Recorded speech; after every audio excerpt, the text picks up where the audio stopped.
here, back with another video, and today I'm going to be reviewing JS Animation's Avengers Disassembled Part 1 review. So, another animation review I'm doing. I think this is going to be like 3 days in a row that I'm going to do a stop motion review. I filmed already 2 in 1 day, so yeah, I'm recording this July 29th. So, yeah. Alright, let's just get right into the review. So, Avengers Disassembled from JS Animation. I was pretty hyped for this. I think it's interesting. Gonna be interesting to see. JS told me that this is not really connected to a universe at all, so that's pretty cool, I guess. I think it takes place after Endgame or something, because Thor has Stormbreaker. Because it can't be after Infinity War, but maybe it is in between. I don't know.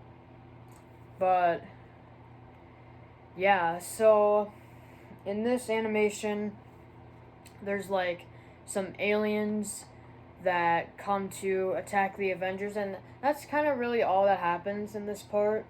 These aliens are like really powerful, and you don't really know how yet, but I'm sure it will be explored in the rest of the series. I don't know how many parts it's going to be, but yeah. So this part was about 7 minutes with credits, and the actual animation is probably about like 6 minutes, which isn't a bad length, but yeah, not a bad length. Most people make around like 5-minute animations, 6-minute animations. It's not a bad length, but yeah, it would be cool to have it longer, but anyway, I'm getting a little off topic. Let's just get right into the pros and cons of this animation, starting with the cons. So, some of the movements were really fast. Like, especially the walking, when the characters walked, it was really fast, and I don't know, I think the frame rate might be a little bit too high, because it's smooth, but it's a little bit too fast in parts. So I think the frame rate might need to be turned down, because it seems like it is a very high frame rate, or you just need to take more pictures, especially for the walking, because the walking, they just go like that, and I don't know, it's just way too fast. And then just some of the other movements were a little bit too fast, and like the fight scenes and stuff, like when they fall down, like when the angle switches, they're just like down right away, and you can see like a little bit of the movement, but yeah, the movements were just really fast, and it was hard to keep track of some of them. So yeah, it was weird. It was like the frames pause, or just like slower for a bit, and then all of a sudden there's this like really quick move, which I didn't really like. It was a little awkward, and it just didn't really look realistic, and it was hard to follow. So sound effects, some of the sound effects were missing, and this really irks me when sound effects are missing in a stop motion. They were not timed right, they were off, and some of them overall missing. Like in the first scene, there should have been a lot more sound effects in that first little like fight thing. But yeah, there should have been more sound effects, and they should have been timed better. It just shows that editing is rushed when sound effects are off or just not there at all. So editing, just make sure that all the sound effects are in there and they are timed right, because then that'll make it a lot better and a little bit less frustrating, because that kind of frustrates me when the sound effects are off and they're just not there at all at times. Also, with the sound effects, they were repetitive. Like with the laser sound, there was like the same laser sound like every single time, and when the lasers were being fired, like, and it was close together, it was just really repetitive, that same laser sound, and it was kind of annoying, to be honest, because the actual laser sound, I mean, when you hear it once, it's not bad, but when you hear it like 5 times in a span of a few seconds, that gets pretty annoying. Yeah, so the laser sound was pretty repetitive, and of the other sound effects were a little bit repetitive, so there needs to be more variety and not just like the same exact sound effects every single time. Some of the boxes used for sets, like there were some food boxes or something like that, and there was like an egg box or whatever. Those took me out of the animation a little bit. I think you should just have plain cardboard boxes, using for sets, or even just like putting like some paper on those, on cardboard or whatever, like some colored paper, or maybe printing out some like building textures like I have right here, which I need to retape this right now. But yeah, so adding a little bit more detail to sets and getting those like food boxes or whatever they are out of the way, because those were a little distracting in the sets. So the practical effects he used for like the blood, I think it looks like Play-Doh or something that he used, and that just looked a little weird. It looked too clumped up for like being realistic blood, and when it was on the faces and stuff, it was pretty unrealistic. So I did not like that. I was not a fan of that. But yeah, so yeah, and the angles change really fast, and I do not like that much. Like in the fight scenes, angles just change way too fast, and there's too many cuts, and yeah, I think there should just be one shot for a little bit longer. Angle changes are good. I need to incorporate that more in my fight scenes. Like, because some of the angles weren't too bad, it's just they change a lot. They change a lot, and very quickly, very abruptly, and I just wasn't too much of a fan of the angle changes. So, he takes a lot of things from Leo Legendary's Infinity War. I know that's a very good series, but I think it was pretty blatant here in this episode. So, first off, he uses like the Doctor Strange music that Leo used in his Infinity War prelude or whatever, like when you see the Sanctum Sanctorum. That's hard to say, but yeah, he used that same music, and it was kind of forced in there. And then he forced in Ultron and had the exact same dialogue as when Ultron was in Leo's Infinity War, which that was one of the things that I really didn't like. It was just forced in, shoehorned out of nowhere, and I think the alien should have been explained a little bit more in this, and I think a few things could have been explained more here in this episode. I know it's just the first episode, and I hope these things will be explored a bit more, but yeah, I don't know about that. But yeah, so don't take too much from Leo Legendary, because it was very blatant here. You can take a few ideas from him and inspiration, but you don't have to. You don't take blatant dialogue, and it's the same exact voice actor, and he says the same exact lines. The Iron Man voice actor, so. Yeah, that was very bland, and I did not like that. I do not like when people take dialogue from, like, exact dialogue from movies or, like, other people's stop motions, because it's very bland and kind of takes me out of the animation. Original dialogue and original ideas I like a lot more. So, the Friday voice, oh man, that was frustrating.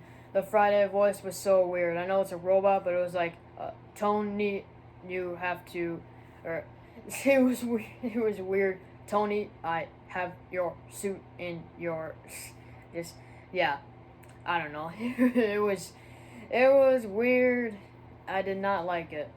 It was too choppy of a voice, and I think Friday should be a lot more of a fluent voice and not speaking like that. So that was very weird, and it was very distracting. The aliens, I hope they're explained a lot more in the next episodes. Because they're like overly powerful for like almost not. I mean, we don't know the reason why they're so powerful, and yeah, we're just a little bit weird that they're just super powerful and they beat up Thor and like the rest of some of the Avengers. And also, in the first scene, I think it was like Ironmonger or someone. The voice changer thing was weird. I think a lot of people, like when for like Iron Man or something, they use a voice changer, and I don't know, voice changer, like his voice doesn't change that much in the suit, like in the MCU too much. It's just a little bit more echoey, I think. So yeah, the voice changers for like people in suits or like in an Iron Man suit or something. A lot of people use that, and they usually don't turn out well. Some of them do, but most of them are not good. So yeah, any other real negatives? Not really. It's just kind of it's not a bad start with the story. I feel like it didn't go too fast, but a few things were a little confusing, and I hope they're explained in part two a little bit more.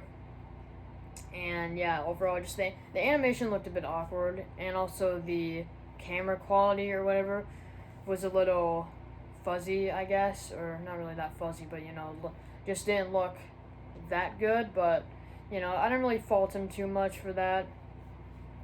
And yeah, so I think that's it for the cons in this episode. Nothing very bad. It's just with that movements need to slow down a bit more, and I think a few things in the story need to be explained more.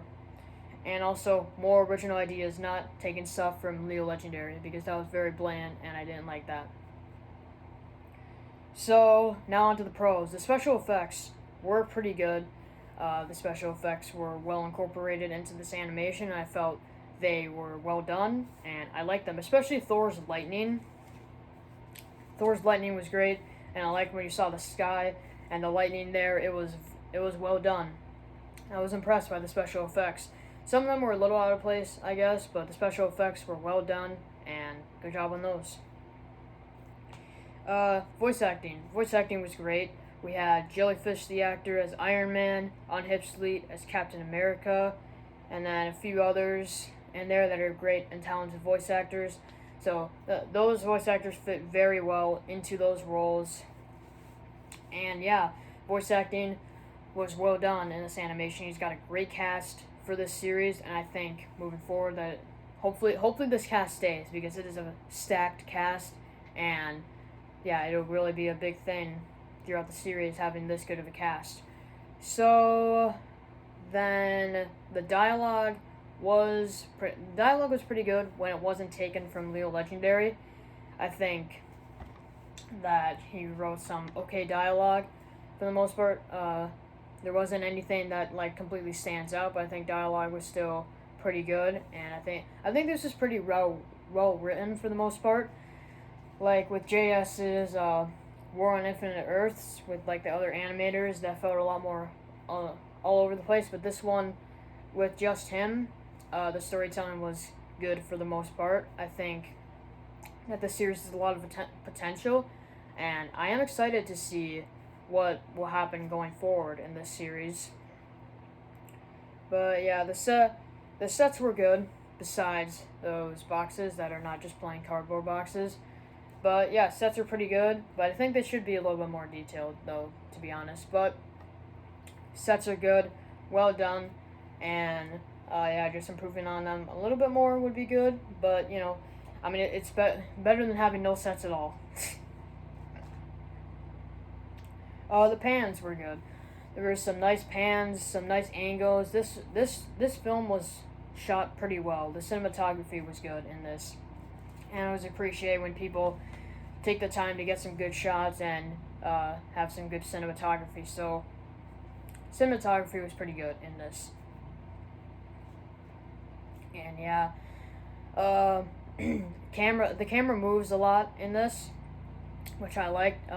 It's very tempting to just have your camera just stay still for the whole time in there, but he has a lot of camera movement, and I think that is very good. And the animation is very, very smooth. I think this is filmed at a pretty high frame rate, which is why some of the movements were really fast, but for the most part, it was pretty smooth. It's just slowing down that movement a little bit more to make it look better, and so we know what's actually happening in the movement. But yeah, animation, very smooth.